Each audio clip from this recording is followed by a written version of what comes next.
Hi friends, నా పేరు Surendra. Welcome back to my channel. Live updates జరుగుతున్నాయి కదా, లైవ్ అప్డేట్స్ గురించి మాట్లాడుకుందాం. మణికంఠ మనిషి క్యాలిక్యులేషన్ కానీ, మనిషి మ్యాథమెటికల్ ఎబిలిటీస్ కానీ చాలా ఫాస్ట్.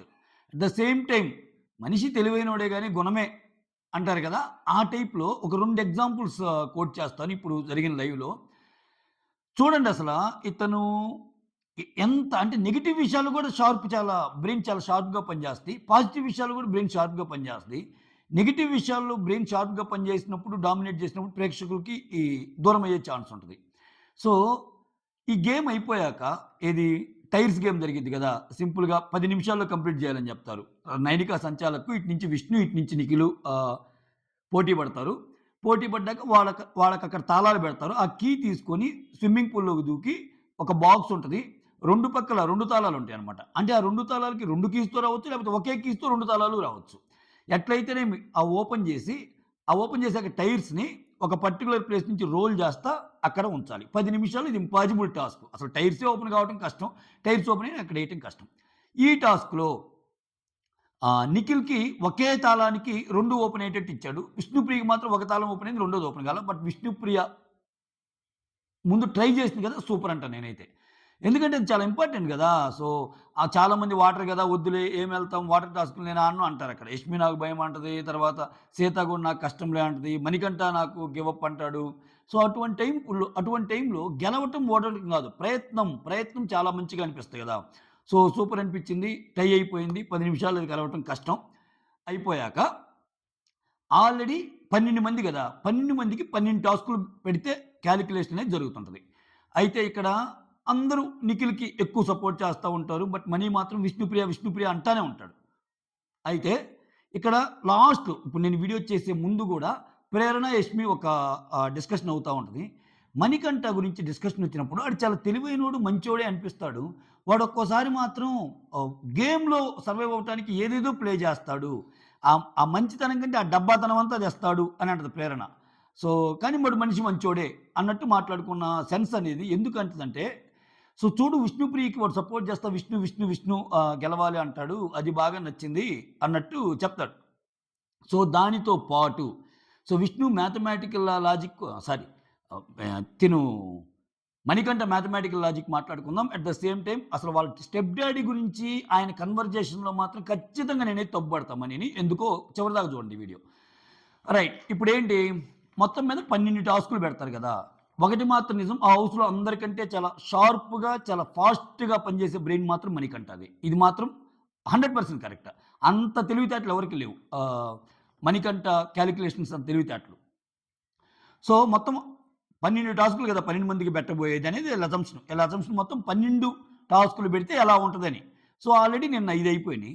ఈరోజు ఒకటి అయిపోయింది. ఈరోజు గేమ్ రూల్ మారింది గదా! ఒకటి గెలిచి ఒకటి ఓడిపోయామనుకో నలిపోయినట్టు. 2 గెలిచి ఒకటి ఓడిపోయామనుకో ఒక వైల్డ్ కార్డ్‌ని తీసే ఛాన్స్ ఉన్నట్టు. 3 గెలిచి ఒకటి ఓడిపోయామనుకో ఒకటి నలిపోయిద్ది. మిగిలినోటికి 2 వైల్డ్ కార్డ్‌లు అట్లా. సో, అయితే దానికేమన్నాడంటే మణికంఠ నిఖిల్‌ని కూర్చోబెట్టి ఇంకెలా ఉండొచ్చు ఏంటి అనే సిట్యుయేషన్ చెప్తా. ఏమైనా సరే ఈవెన్ మెంబర్సే వస్తారు. ఆడ్ మెంబర్స్ రారు అని చెప్పటానికి ఆయన చాలా షార్ప్‌గా చెప్పేస్తాడు తెలుసా? మంచిగా అనిపించింది. అది ఈజీగా మనకు అర్థమయ్యేదైనా అతను ఎక్స్‌ప్లెయిన్ చేసిన వే సపోజ్ ఇప్పుడు ఓవరాల్‌గా 6 గేమ్‌లు అయిపోయినాయి గదా! 6 గేమ్‌లకి 10 అయ్యారు వైల్డ్ కార్డ్స్. నిన్న 9 ఈరోజు ఓడిపోయారు కాబట్టి ఒకటి 10. సో, ఇక్కడ ఏం చెప్తాడు ఇంకా 6 గేమ్‌లు ఉన్నాయి గదా! సే ఫర్ ఎగ్జాంపుల్ మనం 6 గెలిచామనుకో, అన్ని కాంబినేషన్ చెప్తాడు. మనం 6 గెలిచామనుకో, ఇంకో 6 వైల్డ్ కార్డ్స్ తొలగించబడతారు. 10లో 6 పోతే ఎంతమంది ఉంటారు? ఇంక నలుగురు ఉంటారు. ఒకవేళ 5 గెలిచి ఒకటి ఓడిపోయామనుకో, అప్పుడేంటి 4 వైల్డ్ కార్డ్స్ తీసేస్తారు. 10 - 4 6 అవుతాయి. అదే 4 గెలిచి 2 ఓడిపోయామనుకో, అప్పుడు 10 - 2 8 వైల్డ్ కార్డ్‌లవుతాయి. 3 గెలిచి 3 ఓడిపోయామనుకో నలిపోయినట్టు. 10 ఉంటాయి. ఒకవేళ 2 గెలిచి 4 ఓడిపోయామనుకో మిగిలిన 6లో అప్పుడేమైద్ది 10 + 2 గెలిచి 4 ఓడిపోవటం అంటే ఇంక ఇద్దరు పెరుగుతారు. 10 + 2 ఎంత 12 మంది అవుతారు. ఒకవేళ 1 గెలిచి 5 ఓడిపోయామనుకో ఏమైద్ది 1 నలిపోయిద్ది. ఇంకో నలుగురు యాడ్ అవుతారు. 10 + 4 14 అవుతారు.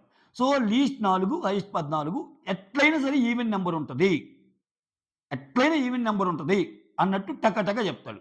అది నిఖిల్‌కి అసలు ఎంత అర్థమైందేమో గాని, అది కాదురా అది డే వైస్ ఉంటదా? అది ఉంటదా? ఇది ఉంటదా? ఈ వీక్ ఉంటదా? అంటే అలా ప్రతి వీక్ ఎందుకు పెడతార్రా? ఈ వీకే పెడతారు అన్నట్టు అంటాడు.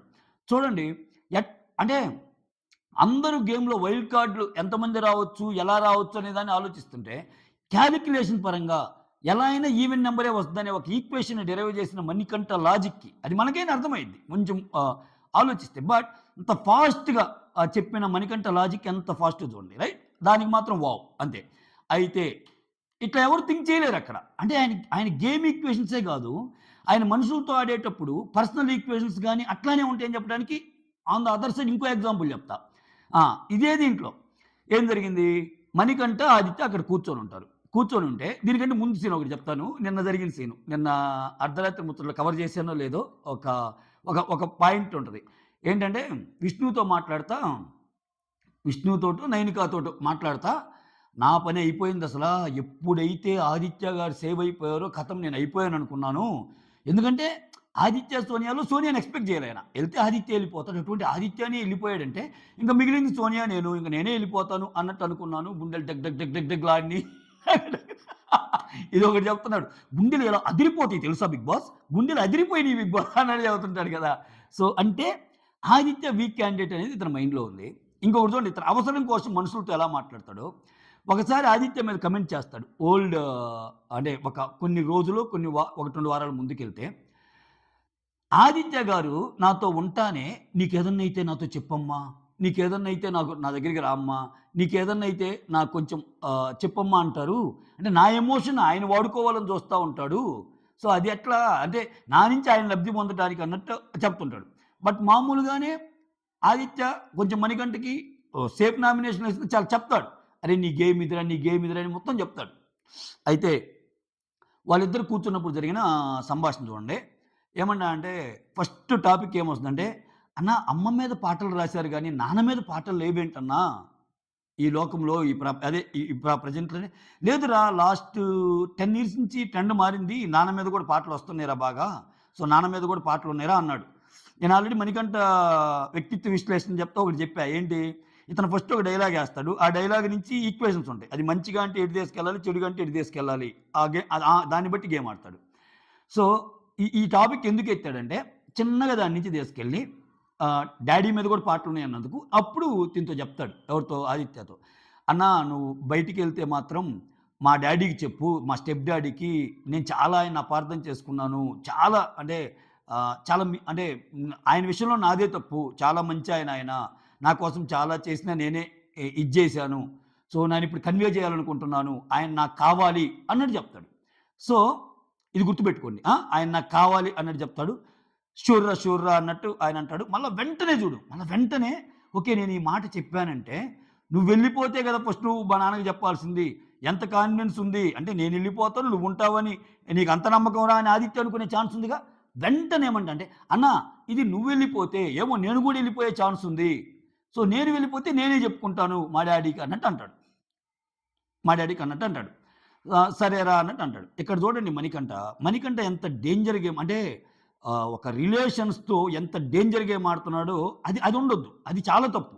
నువ్వు గేమ్ కోసము చిన్న చిన్న స్ట్రాటజీస్ ఫాలో అయితే తప్పులేదు గానీ, ఆయన ఫస్ట్ టైమ్ వచ్చినప్పుడు ఏం చెప్పాడండి? నా స్టెప్ డ్యాడీ నన్ను ఇన్సల్ట్ చేశాడు. నా స్టెప్ డ్యాడీ నాకసలు చూసుకోలేదు. మా అమ్మ చనిపోతే కట్టెల కోసం కట్టే పేర్చి నేను తెచ్చాను అన్న ఈ మణికంఠ సో, సడెన్‌గా వాళ్ళ నాన్న మంచోడే రియలైజ్ అయ్యాను. స్టెప్ డ్యాడీకి నేనిప్పుడు కలవాలనుకుంటున్నాను. మా నాన్న ప్రేమ నాకు కావాలి. కన్వే చెయ్యి అన్న దాకా వచ్చిందంటే, అంటే నువ్వు లోపలున్నప్పుడేగా ఇదంతా జరిగింది. మీ నాన్న గురించి నువ్వు బ్యాడ్‌గా చెప్పినప్పుడు నువ్వు హౌస్ లోపలే ఉన్నావు. మీ నాన్న గురించి నువ్వు రియలైజ్ అయినప్పుడు నువ్వు హౌస్‌లోనే ఉన్నావు. సో, ఇది తప్పు కదా అంటున్నా. ఎందుకని? మీ నాన్న చేసింది తప్పయ్యి, ఒక 5 వారాలో, ఒక నెలలో అయిపోయాక ఆయన మనిషి మారితే నాదే తప్పు అంటే, అప్పుడు నువ్వు మారినట్టు. ఎందుకంటే ఈ 5 వారాల్లో నువ్వు అబ్జర్వ్ చేసావు. నువ్వు మొత్తం హౌస్‌లోనే 2 వాదనలు వినిపించావు కదా! నువ్వు హౌస్‌కొచ్చేటప్పటికే మీ నాన్న మీద నిందేసావు. మా స్టెప్ డ్యాడీ నన్ను ఇన్సల్ట్ చేస్తున్నాడని. ఇప్పుడేమో మా స్టెప్ డ్యాడీ కరెక్టే చేశాడంటున్నావు. ఏది కరెక్టు? ఏది నమ్మాలి? ఇష్టం వచ్చినట్టు ఎమోషన్‌తో ఆడటం అంటే ఇది కాదా? ఆ! చాలా దారుణం అనిపించింది నాకైతే. ఇప్పుడు ఆ ఫస్ట్ చెప్పింది నిజమా? ఇది చెప్పింది నిజమా? సో, ఒకవేళ నువ్వు గేమ్ ఆడాలనుకుంటే, మరి అటువంటి మాటలు చెప్పి ఆయనంతా బ్యాడ్ చేసినట్టేగా. భయంకరంగా బ్యాడ్ చేసినట్టేగా. నీకిక్కడ 5, 6 వారాల్లో మీ స్టెప్ డ్యాడీ మారినట్టు నీకేమైనా తెలిసిందా? ఒకవేళ నువ్వు నన్ను ఇన్సల్ట్ చేశాడన్నప్పుడు, చాలా మంచివాడని ఇప్పుడు అంటం వెనకాల, ఈ 5, 6 వారాల్లో నువ్వు ఆయన్ని బయట నుంచి ఏం చూడలేదుగా. మారాడని చెప్పడానికి ఇంట్లోనే ఉన్నావుగా. సో, ఇష్టం వచ్చిన ఎమోషన్స్ అన్నీ ఇతను ఇచ్చేస్తాడు గేమ్ కోసం. అది చాలా రాంగ్ అంటున్నాను నేనైతే. సో, అక్కడ అట్టర్‌లీ రాంగు. అది చాలా దారుణం. చాలా చాలా దారుణం అనిపిస్తాయి. హ్మ్. ఆ తర్వాత మాట్లాడుతా మళ్ళా అగైన్ స్టార్ట్ చేస్తాడు. నేను నామినేషన్స్‌లో ఉన్నానన్నా, నేను పోతానేమో అది ఇది అని. చూడండి ఇతను డబుల్ గేమ్ చూడండి. ఆదిత్య గారు ఇతనికంటే వీక్ అని తెలిస్తేనే ఫస్ట్ నువ్వు బయటికెళ్తే మా నాన్నకి చెప్పు అన్న మాటొస్తది. అంటే నాకంటే ముందు నువ్వే పోయేవాడివిరా స్వామి అన్నట్టు. మైండ్‌లో అదుంది ఆయనకి. మైండ్‌లో ఆ ఈక్వేషన్ ఉంది. బట్ జనాల దగ్గరికొచ్చి మాత్రం నేను నామినేషన్‌లో పోతానేమో అన్నా అంటే ఆయన అంటాడు. "అరే! నువ్వు 4 సార్లు వెళ్లి వచ్చావు. ఓకే. నీకు తెలీదురా. నీకు పాపులారిటీ చాలా ఎక్కువుంది బయట." చూడు ఆయన లోపల నుంచే గెసగొడుతున్నాడు. నాకు మైండ్ పోతుందసల. మొత్తం చూసినట్టు చెప్తున్నాడు. ఆదిత్య ఓము అసల ఎంత బాగా విజువలైజ్ చేస్తున్నాడంటే బయట 'బిగ్ బాస్' జరిగే దాని గురించి మొన్నేమో నేను గాని, సోనియా గాని ఎళ్ళిపోవచ్చన్నాడు. నెక్స్ట్ నిన్న ఒక వీడియోలోనేమో ఈళ్ళందరూ ఒకటేరా! ఈళ్ళందరూ కలుస్తారు చివరికి నిఖిలు, పృథ్వీ, యష్మి, ప్రేరణ అని అన్నాడు. ఈరోజేమో నీకు చాలా పాపులారిటీ వచ్చుంటదిరా! నీకు అర్థం కాలేదు. నువ్వు నిఖిల్ లాంటి వాళ్ళని, పృథ్వీ లాంటి వాళ్ళతోనే గట్టిగా మాట్లాడుతున్నావు. యష్మి లాంటి అమ్మాయితో గట్టిగా మాట్లాడుతున్నావు. పాయింట్లు పెడుతున్నావు. నీకు తెలీదురా నేను చెప్తున్నాను. నేనేదో ఒక 'బిగ్ బాస్' ప్లేయర్‌గా చెప్పటం లేదురా. నాలో ఒక డైరెక్టర్ ఉన్నాడు. నేను ఒక వ్యూయర్‌గా చెప్తున్నానురా. నీకేం కాదు. నీకేం కాదురా. నువ్వు సూపర్‌రా అని చెప్తాడు. అంటే చూడండి ఒక రకంగా తను తగ్గించుకున్నట్టే ఆదిత్య. ఎందుకు తగ్గించుకున్నట్టంటే వాళ్ళతో పోటీ పడే ధైర్యం నీకుంది. వాళ్ళతో ఒక మాట అనగలుగుతున్నావు అంటే ఇతనేంటి? ఇతను వాళ్ళ గురించి కొన్ని డ్రాబ్యాక్స్ తెలిసినా అనలేకపోతున్నాననేగా. అంత ధైర్యం లేదనేగా. అటువంటిది ఆయన్ని తగ్గించుకొని నీకంత మంచి సలహాలిస్తా, నీకు ఎప్పటికప్పుడు చెప్తుంటే, ఆయన గురించి నువ్వు బయటికెళ్ళాక చెప్పే మాటలేంటి? "హేయ్! ఆదిత్య గారు ఏదో" నేను నేను కరెక్ట్‌గా 3, 4 వీక్స్ బ్యాక్ అండి. ఫస్ట్‌లోనో ఎప్పుడో ఇదే మాట అంటాడు.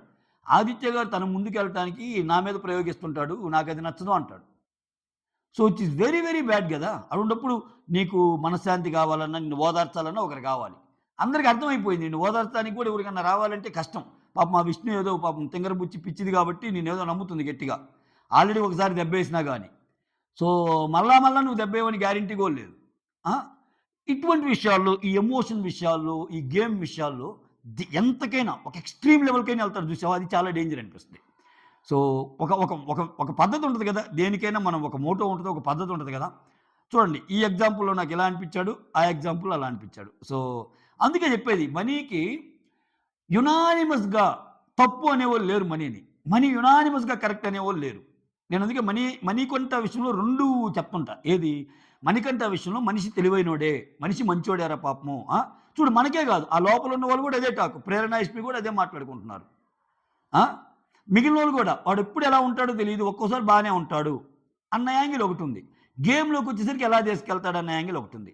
ఈ సింపతి డ్రామా అనేది ఈ మంచి విషయాన్ని డామినేట్ చేసినప్పుడు మనీ తెలివైనోడు లేకపోతే మనీకి చాలా బాధలున్నాయి అనే విషయాన్ని ఈ సింపతి డ్రామా ఇది చేసినప్పుడు ఈ నెగెటివ్ ఫోర్స్ ఎక్కువయ్యే అవకాశం ఉంది. బట్ ప్రస్తుతానికి మాత్రం 'బిగ్ బాస్‌లో' ఏందంటే 'బిగ్ బాస్‌లో' 100 మంది చూసేవాళ్ళుంటే 100 మంది ఓటింగ్ అవసరంలా మనకి. ఒక 15 మంది, 20 మంది గట్టిగా మనల్ని సపోర్ట్ చేస్తే చాలు. అది సంపాదించుకున్నాడాయన. ఎందుకంటే ఆడ ఒక 15 మంది, 20 మంది పోయి ఆడేటప్పుడు ఆ 100% ఓటింగ్ స్ప్లిట్ అయ్యిద్దిగా. ఎవరి బ్యాచ్ వాళ్ళకుంటారుగా. అటువంటి వాటిల్లో మరీ లీస్ట్‌లో ఒక 5%, 6% కాకుండా ఒక 15, 20% మనల్ని గాని నచ్చితే చాలు కదా మనం బయట పడటానికి. ఆ విషయంగా ఆయనైతే బేస్ అయితే ఏర్పాటు పరుచుకున్నాడు. సో, దానికైతే తిరుగులేదు. ఇది మ్యాటర్. ప్రస్తుతానికైతే ఇంకా ఆ గేమ్ అయిపోయింది. ఆ గేమ్ అయిపోయాక అందరూ ట్రై చేస్తా ఉంటారు.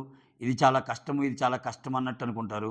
కష్టమే. ఖచ్చితంగా కష్టం కాబట్టే కదా టాస్క్ ఇచ్చింది. వీలైనన్ని వైల్డ్ కార్డులని ఆహ్, ఎక్కువ మంది వైల్డ్ కార్డ్‌ని ఉంచడానికే కదా! So, next second టాస్కు, next third టాస్కు ఉంది. ఆ ఆల్రెడీ ప్రోమో వచ్చిందిగా. ప్రోమోలో చూసారు కదా! ప్రోమోలో సీత వచ్చి బాధపడతా ఉంటదనమాట. ఆల్రెడీ సీతకి, ప్రేరణకి ఛాన్స్ ఉంది గాబట్టి, సీతకి, ప్రేరణ నామినేషన్‌లో లేరు గాబట్టి, నామినేషన్‌లో ఉన్నోళ్ళకి అవకాశం ఉంటది పెర్ఫార్మ్ జేస్తానంటే ఈళ్ళంతా ఇదవుతారు. దానికమ్మ ఫీల్ అయినట్టు చూపిచ్చాడు. అన్నీ ఆమెకే గావాలన్నట్టు అనిపిస్తది ఒక్కోసారి సీత. ఇంక మిగిలినోళ్ళకి ఉండాలి గదా! అనిపిస్తది. ఏమాత్రం చాలా లాజిక్‌గా మాట్లాడిద్ది. అరే! లాస్ట్ టైమ్ నువ్వు ఆల్రెడీ అయ్యావు గదరా యష్మి. అందుకని నిన్నే పెడుతున్నా అందుకని నిన్ను గూడా తీసేశాను. యష్మిని తీసేసి నిన్ను తీసేయపోతే రాంగ్ అయిద్ది కదరా! నైనిక అని అనిద్ది గదా! అలానే అక్కడ గేమ్ అన్నప్పుడు అందరూ ఒక మాట మీద ఎవరైతే నామినేషన్ లేరో వాళ్ళకి ఇవ్వాలనుకున్నప్పుడు దానికి ఫీల్ అవ్వకూడదు గదా! బట్ ప్రోమోలో చూస్తే ఫీల్ అయినట్టే ఉందనమాట. అది మ్యాటరు. విష్ణు మాత్రం ఆడింది. విష్ణు బాగా ట్రై చేసింది ఫస్ట్. అసల ఆ స్విమ్మింగ్ పూల్ టాస్క్ లోపలికి దిగి అంతసేపు బ్రీతింగ్ ఆపుకొని, తాళాన్ని తీసి అందుట్లో విచిత్రం ఏందంటే నిఖిల్‌కి ఒక తాళానికి 2 వచ్చే డబ్బాలొచ్చినియి. ఈ అమ్మాయికి ఒక తాళానికి ఒకటే వచ్చింది. రెండో తాళానికి రాలా. ఆ ఒక తాళానికి ఒక తాళానికి 2 రాంగానే అది నిఖిల్ ఎప్పుడైతే చెప్తాడో, "2 వచ్చినాయా? వాట్ ద" అని ఆపుకుంటది. ఆపుకుంటదనమాట. సో, అదే కంటెస్టెంట్స్ మాట్లాడుకుంటా ఉంటారు. ప్రోమోలో ఇంకో ఇంట్రెస్టింగ్ ఫ్యాక్టర్ ఏందంటే చూపిస్తాడు కదా! మణికంఠ వచ్చి విష్ణుని అడుగుతుంటాడు గదా! ఆ! మణికంఠ వచ్చి ప్రేరణ అని. అంటే ప్రోమోలో చూపించింది నెక్స్ట్ టాస్క్. నెక్స్ట్ టాస్క్‌లో ఇదంటే టై అయిపోయింది. నెక్స్ట్ టాస్క్‌లో ఒకరు విన్ అవుతారు, ఒకరు ఓడిపోతారు కాబట్టి, ఓడిపోయిన టీమ్ నుంచి ఒకరిని తీసేయాలి గదా! ఆ తీసేయటం అనే డిస్కషన్ వచ్చినప్పుడు ప్రేరణ గురించి ప్రేరణతో మాట్లాడతాడు. సో, "నువ్వు ఎలాగో బాగలేవు గదా! ఇంకా నీకు ఎలాగో బాగలేదు గదా!" అంటే ప్రేరణ డల్‌గా ఉంది కొంచెం. "నువ్వు బాగలేని విషయం చెప్పొద్దు. నువ్వు బాగలేని విషయం చెప్పొద్దు" అని అంటుందనమాట. సో, నేను ఆడగలనని. ఒక్కోసారి అటువంటి మామూలుగా అన్నప్పుడు పెద్దగా ఏమి ఇబ్బంది అనిపించదు గానీ మనకంట. చిర్రెక్కేది ఎక్కడంటే, ప్రోమోలో చూసారుగా ఆయన ఆడుతున్నాడు. ఆయన ఆడుతున్నప్పుడు చీరప్ చేస్తున్నారు. "ప్లీజ్ గైస్ ఆగండి. ఆగండి. ఈ ఆటని నాన్నియండి" అంట. అక్కడ అందరూ అంతేగా. "నువ్వు విష్ణుప్రియని చీరప్ చేసావుగా. నీ ఒక్కడి కోసం పెట్టి ఇండోర్ గేమ్‌లో పెట్టి మనకంట ఆడుకో" అంటారా? ఇది ఇది ఈ ఈ జబ్బనేది ఇతనికి సడెన్‌గా సైకిక్ లాగా వస్తదో లేకపోతే ఏంటో గాని, ఇప్పుడు ఆయన గెలవటం కోసమే కదా జెప్పేది. ఈయన మాత్రం ఎదుటి వ్యక్తికి ఇష్టం ఉన్నా లేదా అని చెప్పి పక్కకు పిలిచి ఇతని సలహాలన్నీ చెబుతుంటాడు. "రేయ్! నువ్వు అలా ఆడాలి, ఇలా ఆడాలి. నైనిక నీకు అర్థమైందా? నీకు గేమ్ అర్థమైందంటే నాకు అర్థమైంది" అంటాడు. "నీకేది అర్థమైందో చెప్పు" అంటాడు. నీకు చెప్పాలా అంటది ఆ అమ్మాయి. ఈయన ప్రతి విషయాన్ని ఇతను చాలా లో లెవెల్‌కెళ్ళి ఇట్లా జేస్తాడు. అదే విషయాన్ని మణికంఠ నీకు అర్థమైందా అని ఎవరిని అడిగాననుకో, నాకు అర్థమైందన్నా అనుకో. ఏది నీకు అర్థమైంది చెప్పు అనుకో. నాకు అర్థమైందని నీకెలా చెప్పాలి? నీకెందుకు చెప్పాలి నేను? నాకు చాలా బరువులు, బాధ్యతలు ఉన్నాయి. నేను చెప్పను. నేను చెప్తే నా మైండ్ మళ్ళా ఇదైపోద్ది అన్నట్టు అంటాడు. ఒరేయ్! ఏంట్రా ఇది? యమ్మ ఇప్పుడు దాకా రెమోలాగా రామాచారిలాగా ఉన్నావు టక్కన అపరిచితుడివైపోయావు అన్న సీనొస్తాయి.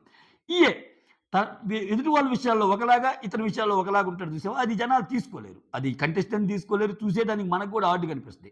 అదేందిరా ఆయన కోసమే చీరప్ చేస్తుంటే ప్లీజ్ గైస్ అన్నట్టంటే ఇంకా దాన్ని కూడా సమర్థిస్తారులెండి మణికంఠ ఫ్యాన్స్. అసలే అదేంటి మణికంఠ ఏది చేసినా కరెక్ట్ అనేవాళ్ళున్నారు. కరెక్ట్ ఆడింది కరెక్ట్ అంటాం మనం. ఇప్పుడు మ్యాథమెటిక్‌గా కాలిక్యులేషన్ చాలా ఫాస్ట్‌గా చెప్పాడు. దాన్ని ఎందుకో చెప్పాడు ఈవెన్ అనంగా గాని, అన్ని కాంబినేషన్ ఏది చూసుకున్నా అని. సూపర్ అనిపించిందని చెప్పాగా. ఆ! అట్నే బ్యాడ్ చెప్తే తీసుకోరాళ్ళు. రైట్. వీడియోస్ నచ్చుతుంటే లైక్ చేయండి. కొత్త వారు ఎవరైనా చూస్తుంటే సబ్స్క్రైబ్ చేయండి. That's all signing off me Surendra.